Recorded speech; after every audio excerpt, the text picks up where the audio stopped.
Íntima Devoción te da la bienvenida a nuestro servicio de culto. Desde Medellín transmitimos en simultánea con nuestras iglesias en el oriente antioqueño, Turbo, Cereté, Maicao, Colombia y todo el mundo. Somos una iglesia que cree, obedece, vive y proclama los efectos transformadores del Evangelio del Señor Jesús. Nos reunimos para vivir un tiempo de alabanza y adoración, compartir con la iglesia infantil, predicar y difundir la palabra de Dios. Visita nuestro sitio web, descarga nuestra aplicación y síguenos en las redes sociales. Año 2024. Viviendo para Jesús.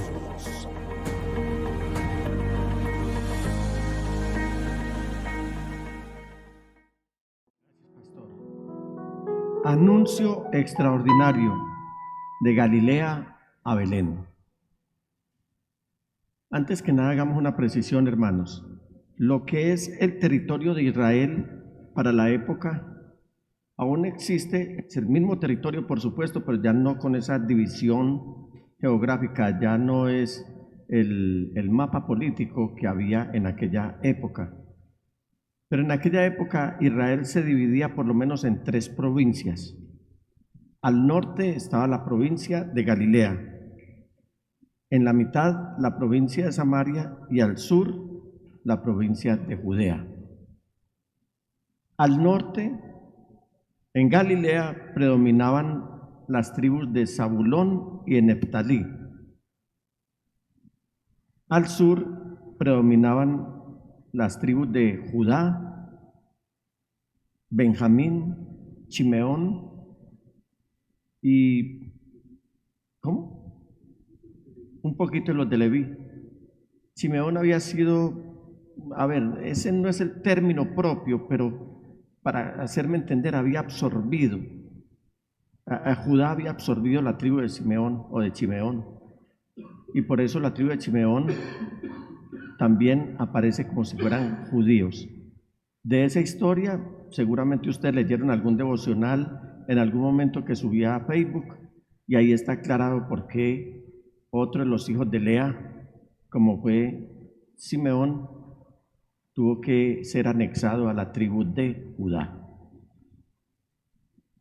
Arriba, o abajo, como lo queramos llamar, estaba la tribu, repito, predominaban las tribus de Zabulón y de Neftalí. En Zabulón, al norte, también hay otro Belén. Si usted busca en la Biblia o busca en el mapa político de lo que es, como estaban divididas las tribus, va a encontrar un Belén de Zabulón. Muchos teólogos, muchas superestrellas, muchos eruditos de los que dicen que manejan el tema al derecho y al revés, los he leído y hablan de que Jesús nació en Belén de Zabulón. Una absoluta mentira. Están confundidos. El Señor Jesús nació en Belén de Judá porque Él era descendiente en escala, solamente para remontarme hasta Obed, Isaí, luego David y su descendencia, de la cual viene nuestro Salvador. Jesús no nació en Belén de Zabulón. Jesús nació en Belén de Judá, de acuerdo a cómo hablan las Sagradas Escrituras. Hago un paréntesis. Cuando usted esté estudiando teología y geografía bíblica, tenga mucho cuidado porque no todo lo que dicen algunos eruditos es verdad, porque ellos se centran más en sus pensamientos y se marginan de las Sagradas Escrituras. ¿Dónde nació el Señor Jesús? En Belén de Judá. Pero para el momento del anuncio del nacimiento del Señor Jesús, José y María sí vivían en ese territorio, en el territorio de Zabulón y en Neftalí. Vamos a ponerlo en estos términos. es como si una persona que vive en Pereira o vive en Armenia o vive en Manizales, en esta zona cafetera, si una familia se fueran a vivir a la costa. Más o menos esa es la ubicación para que ustedes tengan una noción. ¿Dónde estaban viviendo José y María? Estaban viviendo en Galilea, que para el momento de la repartición de las tribus le pertenecían a Zabulón y a Neftalí, y que además en Isaías nos habla del llanto que había en esas tribus cuando fue anunciado lo que iba a pasar luego con la matanza de muchos niños. De eso también hablaremos en otra ocasión. Sin embargo, fue allá donde vivían José y María. ¿Dónde era que vivían? En Nazaret. ¿Pero de dónde eran ellos? De Judá, o sea, del sur. Ellos eran nativos del sur. Esta semana oía yo una historiadora que le entrevistaba a un periodista muy importante de la radio, y ella decía que el Señor había nacido por accidente en Belén, y el periodista se sorprendió. ¿Cómo que por accidente? Entonces ella empezó a explicar cómo el Imperio Romano se vio amenazado por algunas turbulencias y por algunas turbas, por algunas situaciones de sublevación, y entonces el emperador mandó a hacer un empadronamiento, o lo que conocemos como un censo, y cada persona de lo que era el Imperio Romano en ese momento, lo cual incluía la provincia de lo que hoy es Israel, tenían que ir a su lugar de origen. Por eso es que José y María, para esos días previos al nacimiento del Señor, tuvieron que ir a Belén, su tierra natal, pero ellos en realidad vivían en lo que comprende las tribus de Zabulón y de Neftalí, de Isaacar también, allá arriba, lo que conocemos como Galilea. Y el evangelista Lucas nos va a dar unos datos muy importantes. Y él dice, a los 6 meses, está hablando de otro tema, cuando Elizabeth quedó en embarazo, a los 6 meses Dios envió al ángel Gabriel, ¿a dónde? Léalo, ¿a dónde? A Nazaret. Nazaret era un pueblo chiquitico, sí, pastor. Bueno, vamos a mirar este mapa, por favor, que nos ha compartido el pastor.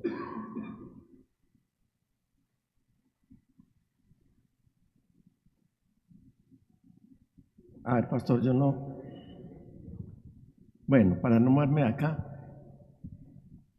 Miren a Nazaret allá, en lo que es Galilea. El lago Kineret o el lago de Genesaret, como quiera llamarlo, ustedes lo pueden ver ahí al lado, allá está, a la derecha, que pertenece a Galilea, donde el Señor desarrolló la gran parte de su ministerio. Mire todo lo que se desplazaron. Si me va buscando, mira lo que se desplazaron. Yo tenía el dato por ahí, pero no tengo el teléfono en este momento, pero pueden buscar distancia entre Nazaret y Belén. Y ya les voy a dar ese dato. ¿Cuántos kilómetros hay entre Nazaret, que es un pueblito de una zona que se llama Galilea? ¿Cuánta distancia hay de Nazaret, en la zona de Galilea, para ir hasta Belén, en la región de Judá? No es sino poner distancia entre Belén, entre Nazaret y Belén. Gracias. Bueno, son 150 kilómetros. 150 kilómetros, yo creo que estamos hablando como de aquí a Tarazá más o menos, o a Caucasia. ¿Cómo? A Caucasia son 120, entonces podemos hablar muy cerquita de Montería, muy cerquita. Entonces, para tener una noción, Planeta Rica, perfecto. Bueno, sí, más o menos.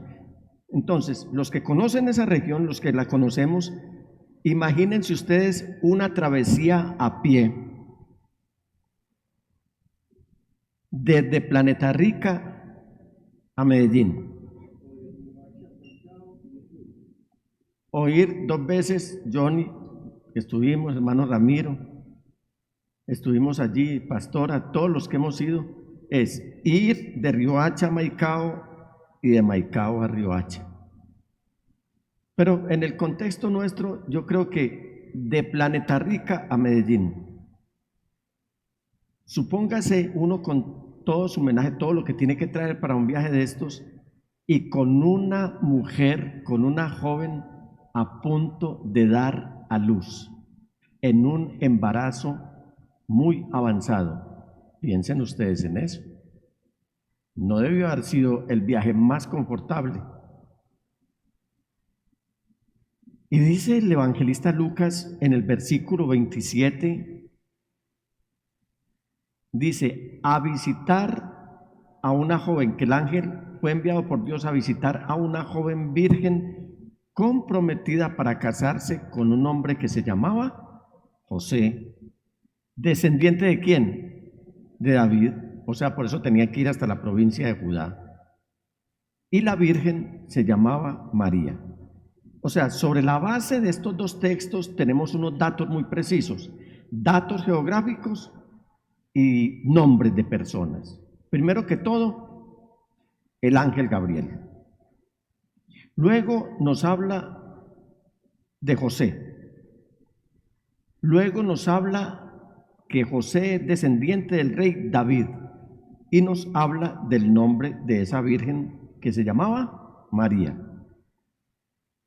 Sobre la base de estos datos, quiero conducirlos a mirar qué pasó en este trayecto. Porque en esta noche vamos a trasladarnos a Nazaret para presenciar la escena que transcurrió 6 meses después de que el ángel se le apareció a Zacarías, el papá de Juan el Bautista. Ahora se le aparece a una joven doncella de nombre María. Siempre ha habido y habrá personas que nieguen todo hecho sobrenatural relatado en la Biblia. Los hay. Y entre tales hechos que consideran biológicamente imposibles, se encuentra el nacimiento virginal de Cristo. Usted siempre va a encontrar gente debatiendo lo que la Biblia ya nos ha dicho. Unos porque están saturados de Biblia y se dejan llevar por sus propios pensamientos y percepciones y no tienen la dirección del Espíritu Santo, y otros porque sencillamente no creen que la Biblia es la palabra de Dios. Pero las Sagradas Escrituras, ¿cuántos creen en que las Sagradas Escrituras son la palabra de Dios? ¿Creen que es verdad, la verdad? Porque Dios no miente. Dios no es hombre para mentir. Afirman, las Sagradas Escrituras afirman de una manera determinante que Jesús nació de una virgen.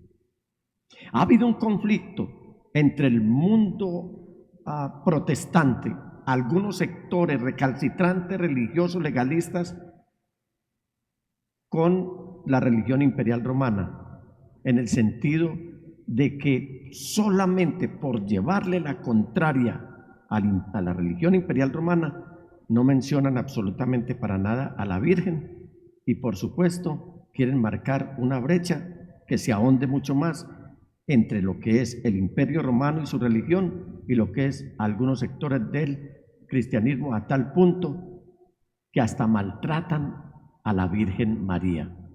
Nosotros lo que no hacemos es adorar a María. Nosotros no creemos que ella sea mediadora. Nosotros no creemos que ella sea una persona influyente sobre el Señor Jesús. No creemos siquiera que ella está viva, como lo enseña la religión romana. Ella murió como todos los demás mortales y está esperando la salvación del Señor.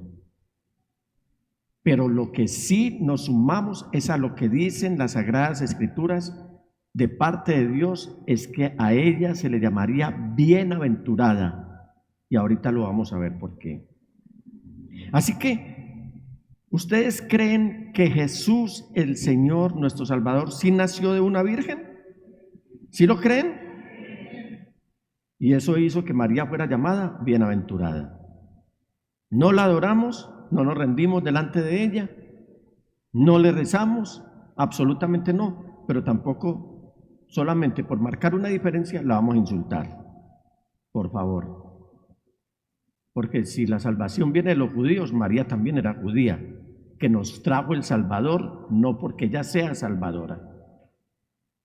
Y que además de la autoridad de la palabra de Dios, la autoridad ya suficiente por sí misma, debemos tener en cuenta que este relato fue redactado por un médico. Esto que acabamos de leer, esto fue redactado por un médico que tenía una formación científica muy profesional, que era compatible con su fe en el único Dios verdadero, y que eso lo demostró al recibir la revelación de Dios y al transmitir para que todos los que nos acercamos a las Sagradas Escrituras, especialmente en este caso, para acercarnos a leer el Evangelio de Lucas y lo que él escribió en los Hechos de los Apóstoles, entre quienes me cuento, la creyésemos, esta revelación, por medio de la narración más extensa del nacimiento de Cristo que se encuentra en los Evangelios.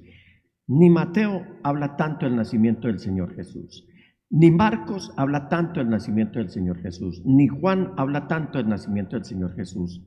Solamente el único evangelista que se ocupa de hacer una narración del nacimiento del Señor Jesús, que es extensa por demás y con datos muy importantes, la está haciendo el médico Lucas, con una formación profesional y científica muy profunda y que era compatible con la fe en el único Dios verdadero. ¿Me he hecho entender, hermanos?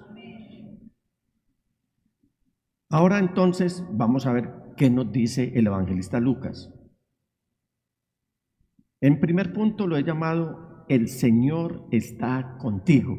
Dígale a la persona que tiene a su lado: el Señor está contigo. Versículo 28. Vamos a leerlo todos, mis amados hermanos. Bien fuerte, conmigo. El ángel se acercó a ella. ¿A quién? A la Virgen María. Y le dijo: te saludo, tú que has recibido el favor de Dios. El Señor está contigo. Es lamentable saber que por parte de algunas personas hay una tendencia a quitar importancia al papel desempeñado por la Virgen María, como les acabo de decir. Y este versículo 28 nos dice que ella recibió el favor de Dios. Este versículo nos dice que ella recibió el favor de Dios. ¿Quién? María. Pero también quiero añadir que ella fue bendecida entre las mujeres y no sobre las mujeres. Tenga usted este dato muy presente. Ella fue bendecida entre las mujeres, pero no fue bendecida para que estuviera sobre las mujeres.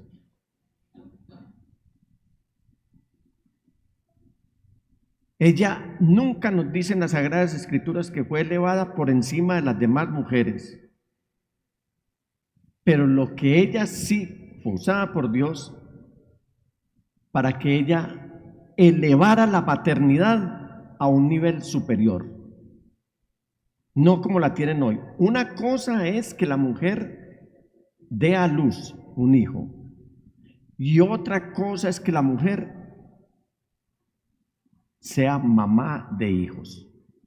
Hoy tenemos muchas mujeres que se trazaron la meta de tener un hijo. ¿Han oído ustedes decir que se debe, ¿cómo es?, escribir un libro, sembrar un árbol y tener un hijo? Como una meta, como una idea de las mujeres, de algunas mujeres quiero decir. Una cosa es tener un hijo y otra cosa es ser mamá. ¿Me hago entender? Porque muchas mujeres tienen hijos, pero los botan. Ya se dieron el lujo de tener un hijo y no quieren volver a saber de él. Hermanos amados, es tan fácil decir, pensando en el jardín del Edén, para que nos traslademos un poco al Génesis, que una mujer trajo el pecado al mundo. Esa mujer se llamaba Eva, pero recordemos que fue una mujer, no un hombre, quien trajo el Salvador al mundo. Y continúa diciendo la palabra de Dios en este relato escrito por el médico Lucas. Algo muy importante, después de este anuncio que lo hemos llamado El Señor está contigo, viene la perturbación. La perturbación. El versículo 29 dice: ante estas palabras, María se perturbó y se preguntaba qué podría significar este saludo. Mis amados hermanos, los ángeles de Dios no son como los pintan después del medioevo, que viene la época de la Ilustración, del Renacimiento. En el medioevo ni los artistas, ni los científicos, ni nadie podía hacer absolutamente nada que no fuera avalado por la religión imperial romana. Cuando ya viene el Renacimiento, entonces todo el mundo aprovecha la libertad que esa etapa de la historia les está brindando. Entonces los pintores empiezan a pintar, los cantantes a cantar, los astrónomos a desarrollar sus conocimientos, en fin, todo el mundo empieza a desarrollar sus capacidades. Algunos pintores homosexuales por demás se reflejaron pintando ángeles, que son los que conocemos por ahí en las pinturas y en las estatuas. ¿Han visto los angelitos? Que son como unos seres alados, pero con cara femenina. Ese es el reflejo de muchos pintores y de muchos escultores. Pero los ángeles de Dios, solamente los ángeles, si se me permite decir que es la categoría inferior de todas las huestes angelicales, solamente un ángel alcanzó a matar 185,000 soldados del ejército sirio en una noche, en 12 horas. Si usted me hace esa conversión de 185,000 por 12 horas, ese ángel llegó a matar por ahí unos 3, casi 4 soldados por segundo, varoniles, fuertes.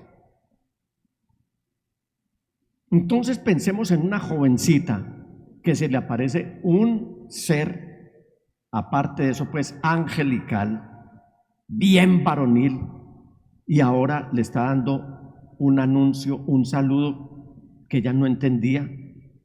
Yo creo que se asusta hasta el más guapo. A mí se me aparece un ángel de verdad, y yo creo que eso lo pone a uno eso lo domina a uno.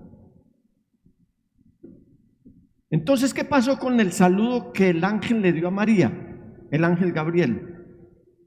Eso le produjo a ella perturbación.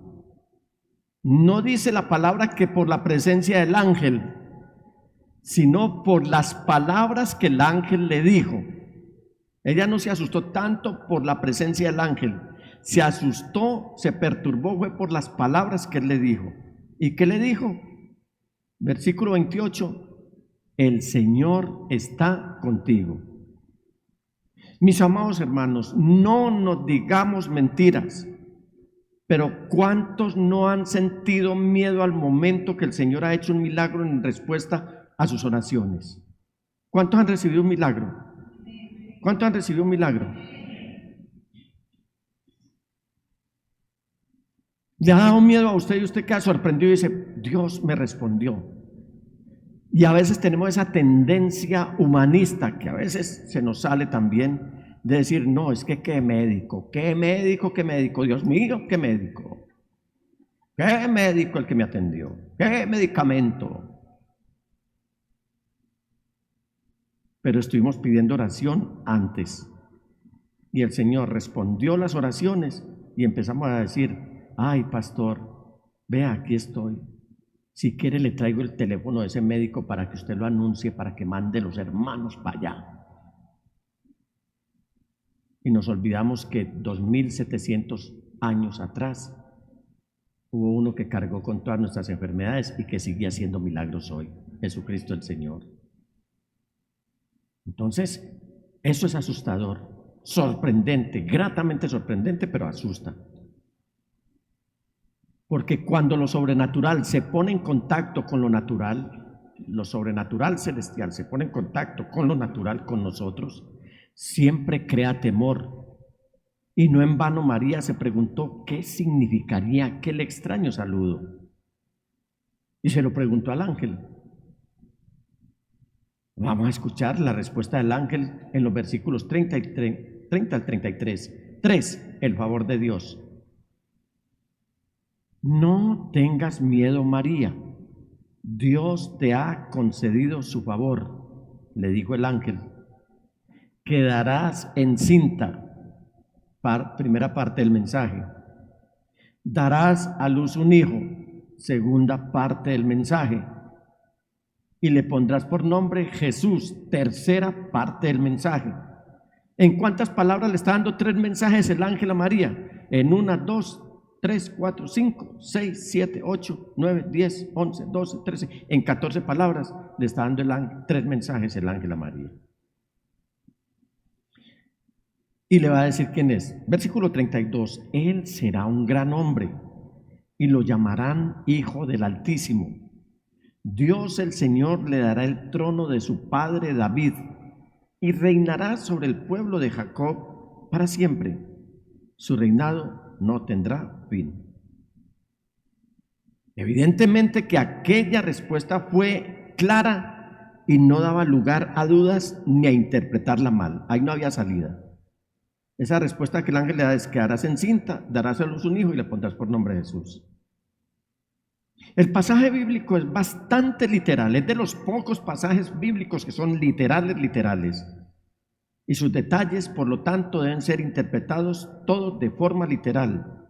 Me refiero a que hay un vientre materno, a que el nacimiento virginal fue sobrenatural y que Jesucristo ascendió al trono como rey para reinar eternamente. De manera, hermanos, que es evidente indudablemente que los lectores originales de estas palabras, así como los demás autores de los evangelios y el resto de los escritores del Nuevo Testamento, también interpretaron literalmente el escrito del evangelista Lucas. Todos se pegaron de ahí. Escuchemos ahora la respuesta de María que le da al ángel en el versículo 34. Y viene la pregunta: ¿cómo podrá suceder esto? ¿Qué? Que ella quede encinta, que dé a luz un hijo y que le ponga el nombre de Jesús. ¿Cómo podrá suceder esto? Le preguntó María al ángel. Puesto que soy virgen, es decir, no he conocido varón. Vemos que María fue la primera en poner en duda la manera en que tendría lugar el nacimiento virginal. Fue ella. Y por eso es que plantea esta pregunta: ¿cómo puede suceder esto? ¿Es lógico lo que ella estaba preguntando? Claro que sí, pero era lo sobrenatural que está entrando en contacto con lo natural. Y quiero destacar, iglesia, de manera muy importante, que ella no dudó de lo que le dijo al ángel, sino que quería saber cómo se realizaría tal acontecimiento. O sea que ahí era indudable que surgiera una buena pregunta. Y el escritor Lucas citó la respuesta del ángel Gabriel para darnos la respuesta que podemos leer en el versículo 35. La respuesta, 5, la respuesta. El Espíritu Santo vendrá sobre ti y el poder del Altísimo te cubrirá con su sombra. Así que, diga lo que está en azul, así que al santo niño, y vamos a hacer énfasis en esto, que va a nacer, lo llamarán Hijo de Dios. Ahora un pequeño paréntesis: tenga mucho cuidado cuando se acostumbra que algo se perdió, algún objeto se perdió en casa. De un momento a otro apareció y la persona que lo estaba buscando recibe la noticia: ya apareció. Sí, es que la persona que lo había cogido, seguramente en mi indisposición, en mi descomposición de ánimo, fue y lo puso ahí. No, ahí estaba. Entonces, apareció ahí por obra y gracia del Espíritu Santo. Tenga mucho cuidado porque eso se puede constituir en una blasfemia contra el Espíritu Santo. al Espíritu Santo no hay que meterlo en estos asuntos domésticos. Pero para este caso sí. Dice, el Espíritu Santo vendrá sobre ti y el poder del Altísimo te cubrirá con su sombra. Así que al santo niño que va a nacer lo llamarán Hijo de Dios. O sea, que ningún hombre, lo que está diciendo aquí es que, y nos debe quedar esto muy claro, hermanos, que ningún hombre tuvo que ver con el nacimiento de Jesús. Diga, ningún hombre, ningún ser humano tuvo que ver con el nacimiento de Jesús. En el libro de Levítico, para que nos remitamos en un momento allá, ya se nos había dicho que el nacimiento de un hijo causaba a la mujer un estado de impureza por haber traído un pecador al mundo. En Levítico 12:1 dice, el Señor le ordenó a Moisés que les dijera a los israelitas, cuando una mujer conciba y dé a luz un niño, quedará impura durante 7 días, como lo es en el tiempo de su menstruación. Como yo no menstruo, entonces casi no sé decir la palabra. ¿Qué le dijo el ángel a María? El ángel le dijo a María que ella no estaba trayendo un pecador al mundo, porque el ser que nacería era santo. Hermanos amados, la noticia hoy es que el único humano que no pecó se llama Jesús. Esa es la noticia. El único humano que no cometió pecado tiene un nombre, el nombre de Jesús. Hermanos, la unión normal entre un hombre y una mujer puede solo dar vida a un niño que al crecer mostrará tener una naturaleza pecaminosa. En otra ocasión les había compartido que hay niños que muestran su conducta delincuencial desde chiquitos, o su conducta agresiva, se enojan, no les dieron el tetero a tiempo y eso se enojan y patalean y en medio de su llanto protestan y están medio creciditos y ya quieren hacer lo que les provoca. Sin embargo, el medio del nacimiento virginal era la única manera por la cual Dios podía introducir a un ser santo en la familia humana. Era de la única manera. El Hijo de Dios es diferente porque nació de una virgen. Si usted no es creyente, si me está oyendo, o si de pronto aquí hay alguno que no es creyente, puede negar el nacimiento virginal. Y comprendo que lo niegue.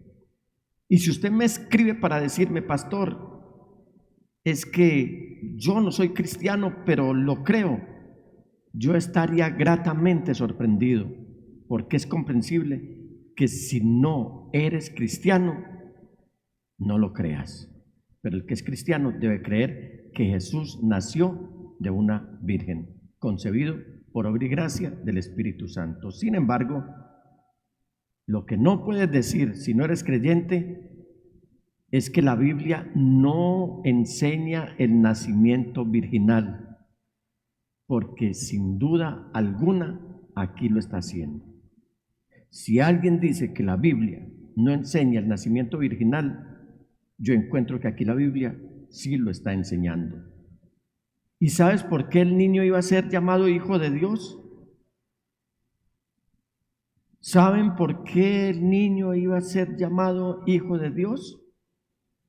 Por una sencilla razón, porque Él es el Hijo de Dios.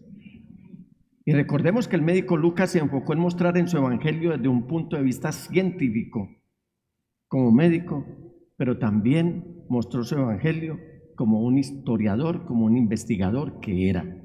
Era un hombre muy meticuloso. ¿Por qué me atrevo a decir esto? Porque podemos devolvernos por un instante al capítulo 1 del Evangelio de Lucas. Y si leemos los primeros 4 versículos nos dice, muchos han intentado hacer un relato de las cosas que se han cumplido entre nosotros, tal y como nos las transmitieron los que desde el principio fueron testigos presenciales y servidores de la palabra. Por lo tanto, yo también, excelentísimo Teófilo, habiendo que investigado todo esto con esmero. Desde su origen he decidido escribírtelo de manera sistemática, ordenadamente, para que llegues a tener plena seguridad de lo que te enseñaron. O sea, ¿qué hizo Lucas aquí? Lucas examinó cuidadosamente los documentos relacionados con el Señor Jesús de Nazaret, y los resultados de su estudio le llevaron a afirmar sin titubeos y sin dudas que Jesús era el Hijo de Dios. Pero hay un dato que debemos tener muy en cuenta, y es que Lucas llegó a la misma conclusión que Juan expresó al escribir su propio evangelio, aunque los procedimientos y técnicas empleados y la estilística y las profundidades teológicas eran diferentes entre Lucas y Juan. Esta semana estuve viendo un episodio de una película que me gusta, cómo Juan lloraba escribiendo el inicio, ahí en la representación de la película, el inicio de su evangelio. Así que, si vemos el inicio del evangelio de Lucas y el inicio del evangelio de Juan, nos vamos a encontrar que Juan está escribiendo de una manera un poco compleja, lo que Lucas, diciendo lo mismo, nos lo dijo de una manera desglosada, desmenuzada y clara. Y él dice: en el principio era el Verbo. Esto lo escribe Juan. Y el Verbo era con Dios, y el Verbo era Dios. Este era en el principio con Dios. Todas las cosas por Él fueron hechas, y sin Él nada de lo que ha sido hecho fue hecho. En Él estaba la vida, y la vida era la luz de los hombres. La luz en las tinieblas resplandece, y las tinieblas no prevalecieron contra ella. Saltemos ahora al versículo 14. Y aquel Verbo del que nos viene hablando fue hecho carne y habitó entre nosotros. Y mire lo que dice entre paréntesis: y vimos, porque Juan lo vio, y vimos su gloria, gloria como del unigénito del Padre, lleno de gracia y de verdad. En distintas letras, en distintas formas nos están diciendo lo mismo. Pero el evangelista Lucas utilizó un lenguaje claro, como les acabo de decir, un lenguaje sencillo para comunicarnos el resultado de su investigación con el objeto de que todos pudiéramos entenderle. Aquí, ¿qué vamos a entender? Que Dios está con nosotros. 6. Dios con nosotros. Finalmente, la respuesta del ángel destacaba un detalle de la máxima importancia. El ángel Gabriel afirmó que el Espíritu Santo, de una forma creadora, haría que Jesús fuera físicamente concebido. El Espíritu Santo, por lo tanto, no es una energía. El Espíritu Santo no es una emoción. El Espíritu Santo no es una paloma. El Espíritu Santo es el Espíritu de Dios. Es el mismo Dios.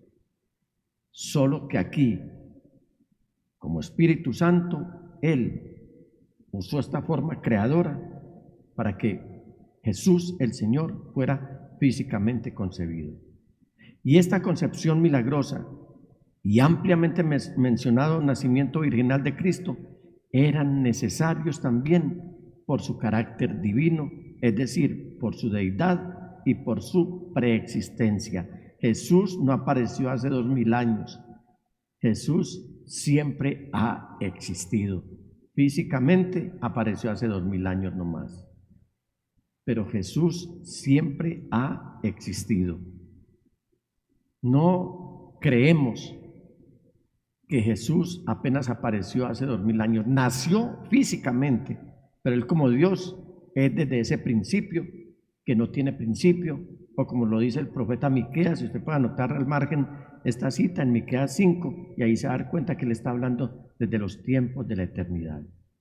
Los que deseen saber sobre los tiempos de la eternidad, con mucho gusto les comparto un documento muy estudiado, muy extenso, pero que nos va a dejar a las claras qué dicen las Escrituras, qué es lo que quieren decir con los tiempos de la antigüedad. Esto ya lo había anunciado acerca de la concepción del Señor Jesús Ya lo había anunciado el profeta Isaías en el capítulo 7, versículo 14, cuando dijo: por tanto, capítulo 7, versículo 14, el Señor mismo os dará señal. He aquí que la Virgen concebirá y dará a luz un hijo, y llamará su nombre Emmanuel. Esta palabra Emmanuel nos recuerda nuevamente lo que escribió el evangelista Mateo cuando escribe en el capítulo 1, versículo 23. La Virgen concebirá y dará a luz un hijo y lo llamarán Emmanuel, que significa Dios con nosotros. Hoy a los muchachitos les están poniendo el nombre de Emmanuel, pero Emmanuel no es un nombre. Emmanuel tiene un significado, una transliteración. Emmanuel, ¿qué significa? Dios con nosotros. O sea, Dios está con nosotros. Por todo lo anterior, que espero que les haya quedado claro, siempre fue mi intención, siempre ha sido mi anhelo, no solamente en este mensaje, sino en todos, que les quede claro, somos llamados a adorar, a obedecer, a amar y seguir a Jesús de una manera fiel. Si usted por alguna razón no es creyente, debe tener la certeza que al creer hoy en Jesucristo, usted puede aceptarlo como su Señor y Salvador. Y usted podría iniciar una íntima devoción personal con Dios. Y ustedes también aquí en el recinto pueden experimentar que Dios está con ustedes. No teman, porque hoy en nosotros podemos decir Emmanuel. ¿Pueden decir Emmanuel en esta noche? Diga conmigo, Emmanuel. El Señor está conmigo. ¿Puede decirlo fuertemente? Diga, Emmanuel. El Señor está conmigo. No teman, porque el Señor está con nosotros. Levántese, mi amado hermano. Íntimo Devoción te agradece por acompañarnos en nuestro servicio de culto. Desde Medellín transmitimos en simultánea con nuestras iglesias en el Oriente Antioqueño, Turbo, Cereté, Maicao, Colombia y todo el mundo. Somos una iglesia que cree, obedece, vive y proclama los efectos transformadores del Evangelio del Señor Jesús. Nos reunimos para vivir un tiempo de alabanza y adoración, compartir con la iglesia infantil, predicar y difundir la palabra de Dios. Visita nuestro sitio web, descarga nuestra aplicación y síguenos en las redes sociales. Año 2024. Viviendo para Jesús.